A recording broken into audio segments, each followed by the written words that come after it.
had a chance to come back. Like Spags went to New Orleans, and when they called, and this is a true story, it was like picking up the phone and knowing that like you needed to break up with your girlfriend.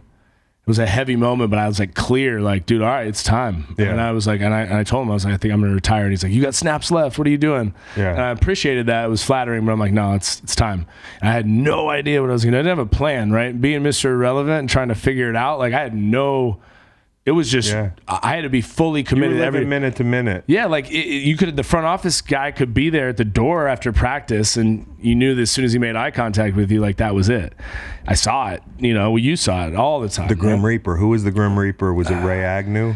I love Ray. Ray was the man. Well, I love a lot of the Grim Reapers. No, I know. That's difficult. For people at home, the Grim Reaper is the person that brings you, comes and gets your iPad. Yeah. Like when he walks around the corner at the end of camp, everybody's Dude, when we played for the Rams, we played Kansas City our last preseason game our rookie year. On the 40-minute flight back to St. Louis, the front office was cutting guys on the plane.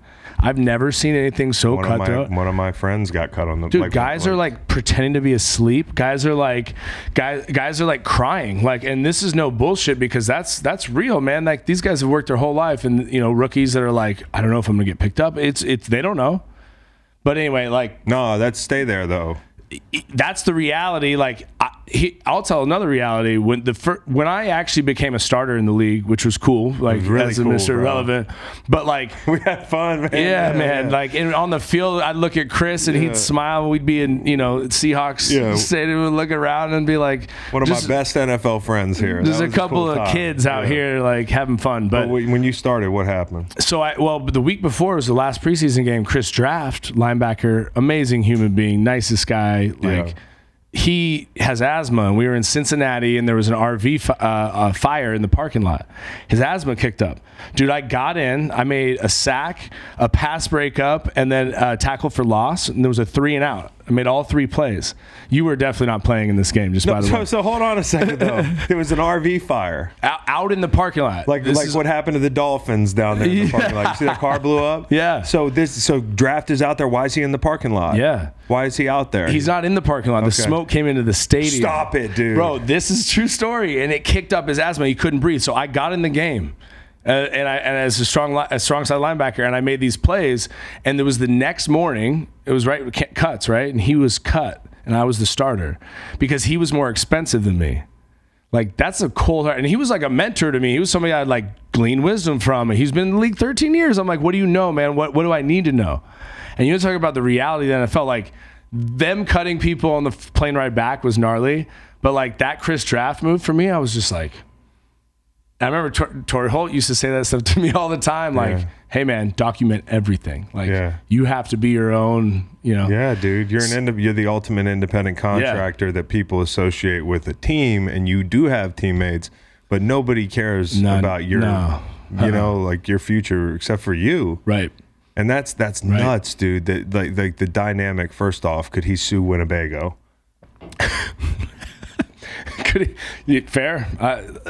Was it a Winnebago? I mean, whatever it was. We got to go back and check the cameras. But like just the dynamic of competing with somebody who's a mentor. Yeah. I always talk about James Hall on this show, and you know how tight me and James got. But I don't know if you knew this, but first year James wasn't talking to your boy. I'll tell you a James Hall story. Yeah. My first start against the Miami Dolphins as a rookie, when they were doing their Wildcat, that was the like prime Wildcat. It was like when they rolled it out, which was like, I'm playing middle linebacker. So it involves a lot of checks and calls. Yeah. And Hazlitt was our D coordinator. Love Haz. Yeah, he was old school. And he just like, you come to the sideline and, you got motherfucked like crazy. Oh, yeah. And hobble over. James Hall needed to, like, you guys will have to tap, like, you hear the call. So I know that you know that we know. Mm-hmm. And he wouldn't do it. And I looked at him, and James Hall had this way of just staring in your eyes, staring through your eyes, and never saying or giving you anything. Yeah.